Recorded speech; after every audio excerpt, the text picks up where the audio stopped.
Muito bom, senhores. Vamos começar a comparar Lamarck e Darwin com o seguinte exemplo. Vamos chamar de caso número 1, né? Vamos ficar assim. O caso número 1 é a explicação de por que o grande pescoço das girafas. Isto aconteceu, tá? Tanto Lamarck faz um comentário explicando o porquê do pescoço longo das girafas, quanto Darwin. E vocês verão, né,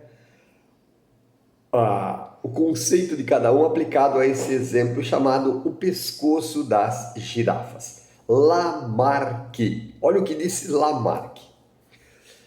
Existiam muitas girafas e muitos outros herbívoros nos lugares.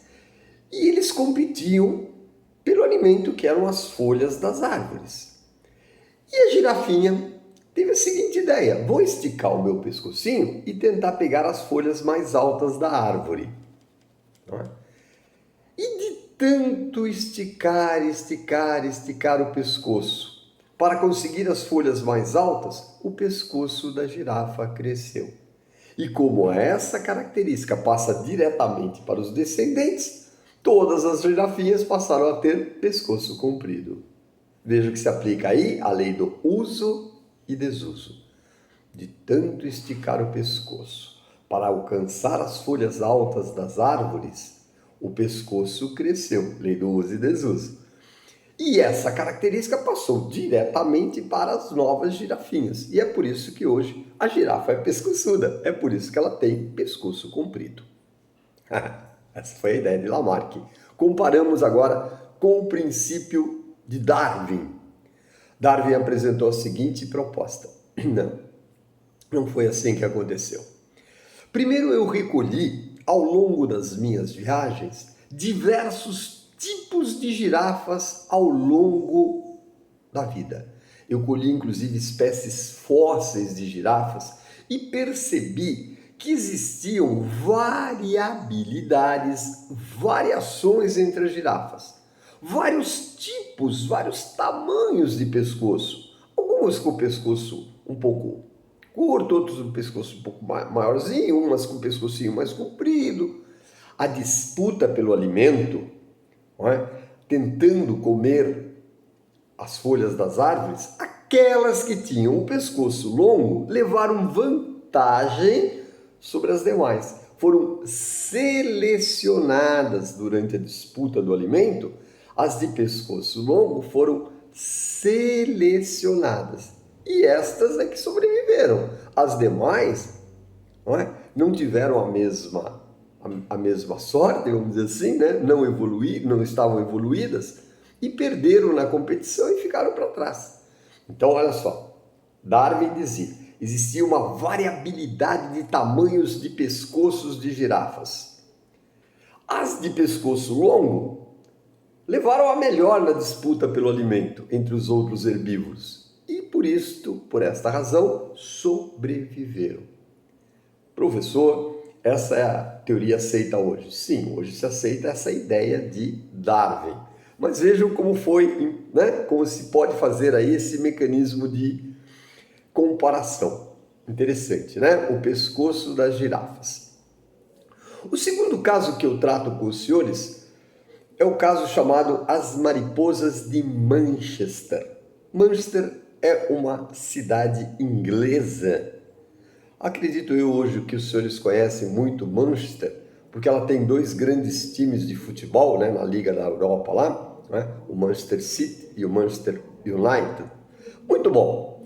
Mariposas de Manchester. Olha esse caso que interessante e nós vamos entendê-lo pelo ponto de vista Lamarck e principalmente, claro, pelo ponto de vista Darwin. Uma publicação sobre a vida em Manchester, nessa cidade lá da Inglaterra, dizia que nos anos 10, anos 20, então lá no comecinho, anos 10, anos 20, existiam na cidade de Manchester dois tipos de mariposas. Mariposas claras e mariposas escuras. E prevaleciam havia muito maior número de mariposas claras do que escuras. Explica, professor, por quê? Fácil. Também é perceptível, se conhece, não é? Que as mariposas pousam nos troncos das árvores e que existem passarinhos predadores da mariposa, que comem essas mariposas. Aí, olha o que acontece. Mariposas claras e escuras. E existia no começo do século, lá no início do século, mais mariposas claras que escuras. Por quê? As mariposas pousavam nos troncos das árvores. As claras se camuflavam, faziam o que nós chamamos em biologia de mimetismo, não é? Elas são claras, pousavam nos troncos claros e se camuflavam. Já as mariposas escuras, quando pousavam nos troncos, ficavam destacadas. O passarinho predador, quando saía para comer mariposa, qual ele encontrava com maior facilidade? Mariposas escuras. Então ele comia muito mais mariposas escuras do que claras. As claras estavam levando uma nítida vantagem, elas estavam mais adaptadas. Tá clara essa ideia? Ficou bacana essa ideia? As mariposas claras e escuras pousam nos troncos das árvores. As mariposas claras se confundem com o tronco das árvores, mimetismo, camuflagem.